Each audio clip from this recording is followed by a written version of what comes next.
طريق جواد حنش. جورج كواسي للغرافة.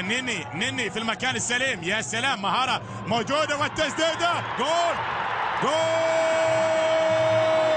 للغرافة، هدف للغرافة.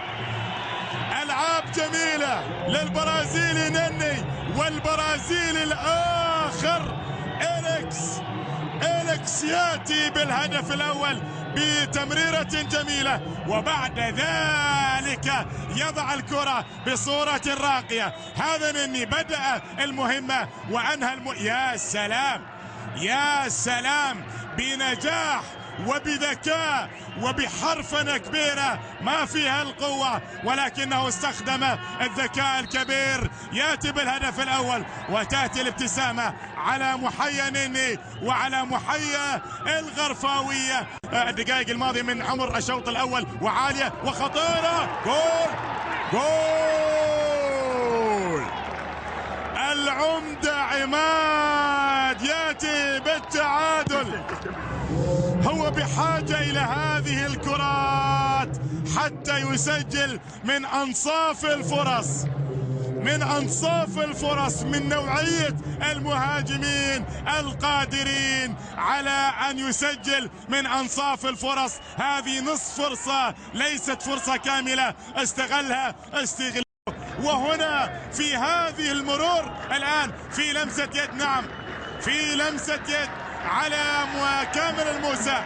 في الكرة الماضية الكرة تغير الاتجاه، تصل إلى ضربة جزاء. بالإمكان أن تهدي الغرافة التقدم الآن، يتقدم الآن، يسدد.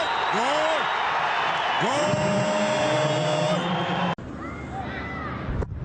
جول مراقب عماد الحوس، خطيرة.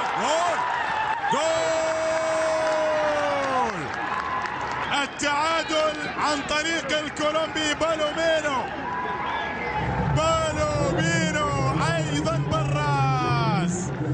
ايضا براس مرتين سجل النادي الاهلي، الراس العمانية في الاولى والراس الكولومبية في الثانية، وبالتالي مباراة الان تعود الى التعادل.